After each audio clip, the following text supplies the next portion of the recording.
أعوذ بالله من الشيطان الرجيم بسم الله الرحمن الرحيم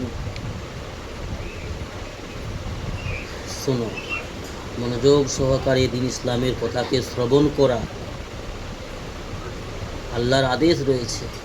আর মনোযোগ সহকারে দিন ইসলামের কথা শ্রবণ করিলে এতে আমরা অত্যাধিক লাভবান হতে পারিব, এটাই বাস্তব। আর যদি দিন ইসলামের কথাকে, কোরআন হাদিসের কথাকে, আল্লাহর কথা এবং রাসূলুল্লাহ সাল্লাল্লাহু আলাইহি ওয়াসাল্লামের বাণীকে যদি অমনোযোগিতার সহিত শ্রবণ করি, এতে করে আমাদের কোনো লাভ হবে না, উপরন্তু ক্ষতি হওয়ার চান্স বেশি। শয়তান আমাদেরকে সর্বদা ধোঁকা দেয়, আমাদেরকে জাহান্নামে নিয়ে যেতে চায়, আমাদের ক্ষতি করতে চায় দুনিয়া আর আখিরাত। আমাদের ব্রেন, বুদ্ধি, আক্কেল, বিবেক সব কিছু আল্লাহ সুবহানাহু ওয়া তাআলা দিয়েছে, সেইগুলোকে সঠিকভাবে ইস্তেমাল করে, ব্যবহার করে আমাদেরকে শয়তানকে পরাজয় করতে হবে এবং শয়তানের কাছে আমাদেরকে জয়ী হতে হবে। আল্লাহর আদেশ সমূহকে সহিভাবে শোনা, মনোযোগ সহকারে শোনা, আর সমস্ত আল্লাহর আদেশগুলোকে মুহাম্মদ রাসূলুল্লাহ সাল্লাল্লাহু আলাইহি ওয়াসাল্লামের সুন্নত তরিকায় মেনে চলার চিন্তা চেতনা মাথায় নিয়ে দিন ইসলামের কথাকে মনোযোগ সহকারে শ্রবণ করা, এটি একটি নেক মুমিন আল্লাহর বান্দাবান্দির আলামত, পরিচয়। তো শুনি, মনোযোগ সহকারে শুনি। সূরা ওয়াকিয়া, কোরআনের কথা, আল্লাহর কালাম। আল্লাহ সুবহানাহু ওয়া তাআলা কোরআনে করিমে কি বলছেন? সূরা ওয়াকিয়াতে, সূরা ওয়াকিয়া আল্লাহর কালাম। আল্লাহ কি বলছেন? আল্লাহ তাআলা ইরশাদ করছেন, ডান দিকের লোকেরা কতই না উত্তম। অর্থাৎ ডান দিকের মানে যারা ডান হাতে আমলনামা পেয়ে যাবে কিয়ামতের ময়দানে, আমাদের নিজ নিজ কৃতকর্মের ফল, রেজাল্ট আমাদের হাতে দেওয়া হবে। যারা নেক, আল্লাহর আদেশ পালনকারী যারা হবে, আল্লাহর হুকুম পালনকারী যারা হবে, যারা রসুলের ইতাতকারী হবে, তাদেরকে ডান হাতে আমলনামা দেওয়া হবে। আর যারা বদকার হবে, আল্লাহর নাফরমান, রাসূলুল্লাহ সাল্লাল্লাহু আলাইহি ওয়াসাল্লামের সুন্নতের পরোয়া করে না, যারা রাসূলুল্লাহ সাল্লাল্লাহু আলাইহি ওয়াসাল্লামকে নবী বলে স্বীকার করার পরেও রাসূলুল্লাহ সাল্লাল্লাহু আলাইহি ওয়াসাল্লামের সুন্নতগুলোকে অবমানিত করেছে, হেয় করেছে, রাসূলুল্লাহ সাল্লাল্লাহু আলাইহি ওয়াসাল্লামের সুন্নতের খিলাফ জীবন অতিবাহিত করেছে, তাদেরকে বাম হাতে আমলনামা দেওয়া হবে। আর বাম হাতটাকে এমন জায়গায়, এই ঠিক ছাতির এই সিনার মাঝখান থেকে ঢুকিয়ে দেওয়া হবে, পেরেকের মতন সাঁটিয়ে দেওয়া হবে। আর এই বাম হাতটা পিছন থেকে, অর্থাৎ পিছের দিক থেকে বাহির হইয়া যাইবে। আর সেই বাম হাতে তার বদ আমলের রেজাল্ট দেওয়া হবে, যাতে করে সে তার বদ আমল, কৃতকর্ম, কুকর্মগুলোকে সে লুকাতে না পারে। সবাই যেন কিয়ামতের ময়দানে তার কুকর্ম দেখতে পারে, সকলের কাছে যেন সে লজ্জিত হয়, শর্মিন্দা হয়।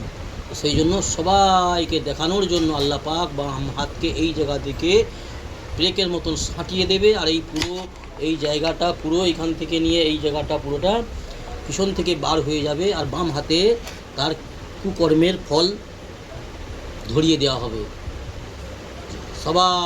সবার কাছে তাকে আল্লাহ অপমানিত করবে। যে দুনিয়াতে সম্মান খুঁজে কাফিরদের কাছে, যারা মুশরিকের মতন জীবন কাটায়, মুশরিক হয়, মুনাফিক হয়, জি, তো নেককার যারা হবে তাদের ডান হাতে আমলনামা দেবে। তারা খুশি চিত্তে লোককে দেখিয়ে আনন্দ উপভোগ করবে আর উল্লাস করবে, আনন্দ করবে।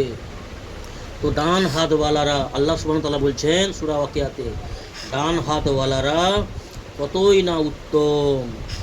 ডান দিকের লোকেরা অর্থাৎ ওই সমস্ত লোক যাহাদের আমলনামা, নিজের কর্মের রেজাল্ট ডান হাতে দেওয়া হইবে, সেই লোক ডান দিকওয়ালা বলতে এটা বোঝানো হয়েছে। যারা ডান হাতে আমলনামা পাইবে তারা কতই না উত্তম, এবং তাহাদের জন্য জান্নাতের ফয়সালা হইবে। যারা ডান হাতে আমলনামা পাবে, নিজের কর্মের রেজাল্ট, নেক কাজের সুসংবাদ, রেজাল্ট, ভালো রেজাল্ট, জান্নাতের পরওয়ানা যারা পেয়ে যাবে তাদের জন্য জান্নাতের ফয়সালা হইবে। তাহারা এমন বাগান সমূহের মধ্যে থাকিবে যাহার মধ্যে কাঁটাবিহীন কুল হইবে, কাঁটাবিহীন কুল হইবে। ওই বাগানের গাছ সমূহে থরে থরে কলা লাগিয়া থাকিবে। ওই জান্নাতের বাগানে গাছসমূহের মধ্যে থরে থরে কাঁদি কাঁদি কলা লাগিয়া থাকিবে। আর ওই বাগান সমূহের মধ্যে সুবিষ্টিত ছায়া হইবে, সুবিষ্টিত ছায়া হইবে, ছায়া থাকিবে। আর প্রবাহমান পানি থাকিবে, পানি সর্বদা ঝর্ণার মতন প্রবাহিত হইবে, পানি ঝর্ণার মতন সুন্দর সুস্বাদু পানি এবং যে চকচকে পানি প্রবাহিত হইবে। প্রচুর ফল আদি থাকিবে, প্রচুর পরিমাণে বিভিন্ন রকমের রঙিন রঙিন ফলের কাঁদি ঝুলতে থাকবে। আর বুঝে না উহাদের মৌসুম কখনো শেষ হইবে। ওই দুনিয়ার কোনো রকমের ফল ফুল, বিভিন্ন রকম দুনিয়াতে আমরা যে ফল ভোগ খাই, ফল ভক্ষণ করি, বিভিন্ন রকমের ফল বা ফুল, এদের একটা সিজন থাকে, মৌসুম থাকে। মৌসুম শেষ হয়ে যায় দুনিয়ার ফল আদি ফুল আদি এসবের। কিন্তু জান্নাতে যে সমস্ত বাগানে ফল ঝুলিতে থাকিবে, ওই সমস্ত ফলের কোনো মৌসুম শেষ হবে না।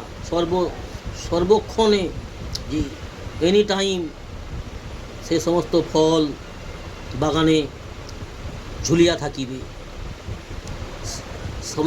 উহাদের কোনো মৌসুম থাকিবে না, সর্বদা ফল ভরিয়া থাকিবে, শেষ হইবে না। আর না উহাদের খাওয়ার ব্যাপারে কোনো নিষেধাজ্ঞা থাকিবে, যে এটা এখন খাবে না, ওটা এখন খাবে না, ওটা এখন হাত দেবে না, এমন কোনো রকম নিষেধ বাধা থাকবে না। যা মন চায়, যেটা মন চায়, যখন মন চায় তুমি তোমার ইচ্ছাধীন করিয়া দেওয়া হইবে। তুমি সেইগুলোকে ভক্ষণ করো, খাও দাও, এনজয় করো, মস্তি করো। জান্নাত হচ্ছে এনজয়ের জায়গা, মস্তির জায়গা, মন চাহির জায়গা, মন চাহি জীবন পূরণ করার জন্য, মনের খাইশ পুরা করার জায়গা আল্লাহ জান্নাত বানিয়েছে জান্নাতীদের জন্য, আল্লাহর ফরমাবরদার নেক মুমিন বান্দা বান্দিদের জন্য। সেখানে কোনো রকম খাওয়া দাওয়ার ব্যাপারে নিষেধাজ্ঞা বাধা থাকবে না।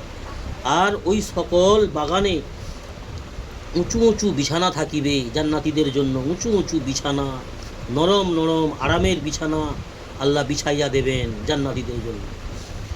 আর আল্লাহ তাআলা বলছেন, আমি জান্নাতের মহিলাদিগকে বিশেষ রূপে সৃষ্টি করিয়াছি।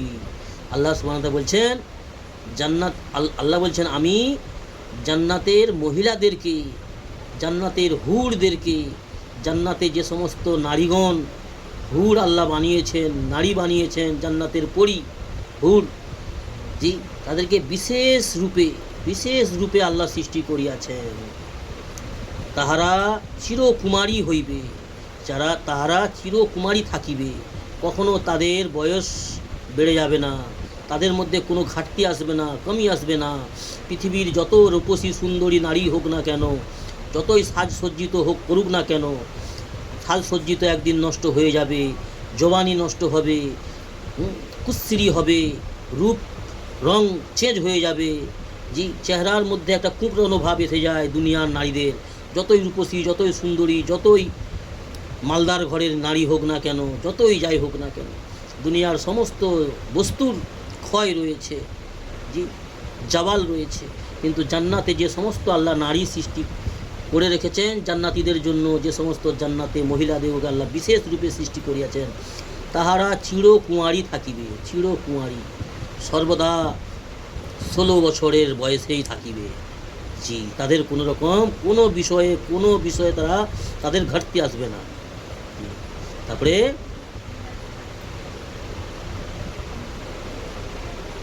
স্বামীদের প্রিয় পাত্রী ও জান্নাতবাসীদের সমবয়সী হইবে। সুবহানাল্লাহ। জান্নাতে যে সমস্ত পুরুষ জান্নাতীরা হবে, তারা হবে এই সুন্দরী সুন্দরী নারীদের স্বামী, আর আল্লাহ যার জন্য যাকে নির্ধারণ করে দেবেন, জি, জান্নাতি স্বামীদের প্রিয় পাত্রী হবে, মনের মতন পাত্রী হবে, জান্নাতবাসীদের সমবয়সী হইবে, একই বয়সে হইবে। জি জি, সুবহানাল্লাহ। এই সকল নেয়ামত দান দিকওয়ালাদের জন্য, অর্থাৎ এই সমস্ত নেয়ামত যারা, যে সমস্ত ব্যক্তিরা দান হাতে আমলনামা পেয়ে যাবে, তাদের নেক আমলের রেজাল্ট, জান্নাতের পরোয়ানা যারা পেয়ে যাবে, তাদের জন্য এই সমস্ত নেয়ামত আল্লাহ সুবহানাহু ওয়া তাআলা রেখেছেন। আর তাহাদের একটি বড় দল পূর্ববর্তী লোকেদের মধ্য হইতে হইবে। এই জান্নাতীদের একটি বড় দল, জান্নাতীদের একটি বড় দল পূর্ববর্তী লোকেদের মধ্য হইতে হইবে। যে সমস্ত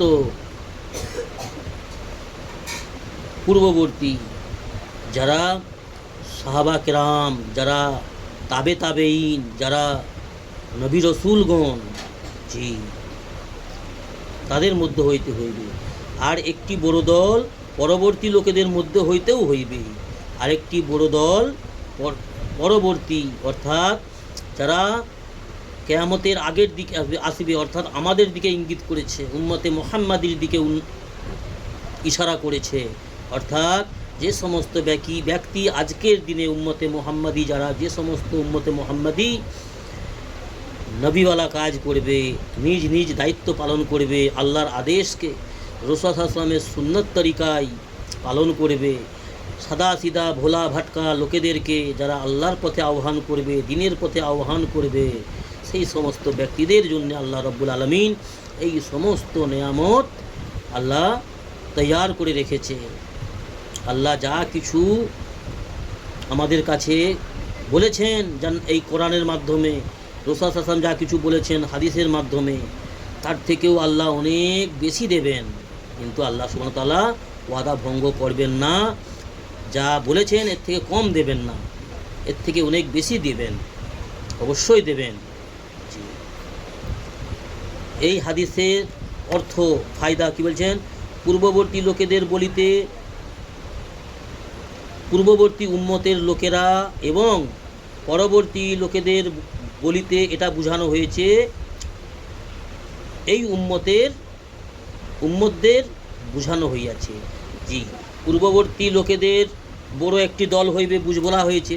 পূর্ববর্তী লোকেদের দল বলতে সমস্ত পূর্ববর্তী নবী রসুলগণ এবং নবী রসুলগণের যে সমস্ত সঙ্গী সাথীরা ছিলেন, পূর্ববর্তী নবীদের সঙ্গী সাথী রসুলগণের যারা সাহায্য করেছে, রসুলগণের কথা আদেশ মেনে চলেছে তারা।